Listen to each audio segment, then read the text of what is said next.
Hello! ఇదొచ్చేసరికి ఒక solution అనమాట. దేనికంటే క్రేవింగ్స్ రాంగానే తినాలనిపిచ్చిద్ది గదా! ఆ ప్రాబ్లమ్‌కి ఒక సొల్యూషన్ అనమాట. అదర్ స్టేట్స్‌లో ఉంటారు కదండీ మాలాంటి వాళ్ళు. సో, మాకు బిర్యానీ దొరకదండి. దొరికినా అసలది బిర్యానీ అని ఆ నేమ్ చెప్పడం గూడా చాలా దారుణం అనమాట. ఏమీ బాగోదు. అది నేను పర్సనల్‌గా ఎక్స్‌పీరియన్స్ అయ్యాను ముంబైకొచ్చిన కొత్తలో అనమాట. సో, దానికోసం నేను ఓన్‌గా నేర్చుకున్నానండి.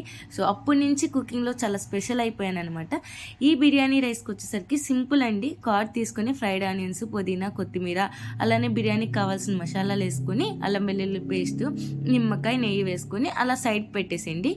ఇప్పుడు రైస్ బాయిల్ చేయడానికి ఒక బౌల్ తీసుకొని వాటర్ పెట్టేసి ఎసరికి ఇంకా దాంట్లో నిమ్మకాయ, పుదీనా, కొంచెం దినుసులు, బిర్యానీ దినుసులు వేసేసి గరం మసాలా జల్లి సాల్ట్ వేసేసుకొని బాయిల్కి పెట్టేసేయండి.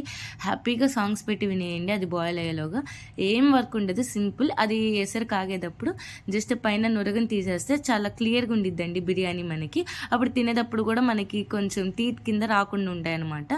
సో ఇప్పుడు వచ్చేసరికి మన నానబెట్టుకున్న రైస్ని వేసేస్తే ఇంకా అది కొంచెం 90% కుక్ అయిన తర్వాత ఇలా మనం ఇందాక కలిపి పెట్టుకున్నాం కదా, దానిపైన లేయర్గా జల్లేసేస్తే అయిపోతుంది అనమాట. ఇప్పుడు మనకి డెకరేషన్ ఇంపార్టెంట్ కదండి దేనికైనా. సో లుకింగ్స్, టేస్ట్ రెండు ఇంపార్టెంటే. సో దాని మీద నెయ్యి వేసుకొని కొంచెం పుదీనాను ఇంకా గరం మసాలా జల్లేసేసుకోండి. చాలా టేస్టీగా ఉంటుంది అలా జల్లితే. చాలా ఫ్లేవర్ అనమాట, రైస్ ఫ్లేవర్గా ఉంటుంది. సో ఇప్పుడు ఏంటంటే కళ్ళు సాటిస్ఫై అవ్వాలి. ఎలా అంటే కలర్ఫుల్ రైస్ కోసం.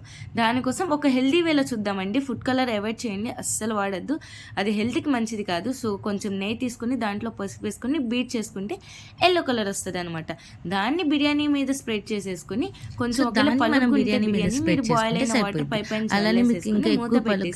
దమ్కి పెట్టేసేయండి 20 minutes. అంతే అండి, సింపుల్. మన బిర్యానీ అయిపోయింది. క్రేవింగ్స్ కూడా ఈజీగా సాటిస్ఫై అవుతాయి. అది కూడా టేస్టీగా. చూసారా పైన yellow colour, plain masala red colour, ఎంత కలర్ఫుల్ గా ఉందండి. రెస్టారెంట్ లో చేసినట్టు ఇలా అనుకొని సాటిస్ఫై అయిపోతామండి అదర్ స్టేట్ వాళ్ళు. దాన్ని జస్ట్ నిమ్మకాయ, ఆనియన్స్ తో సర్వ్ చేసుకుంటే ఎక్సలెంట్ అండి. ఒకసారి ట్రై చేయండి. రెసిపీ ట్రై చేసి ఎలా వచ్చిందో కామెంట్ లో చెప్పండి. మర్చిపోమాకండి, లైక్ చేయండి, అలానే సబ్స్క్రైబ్ చేయండి.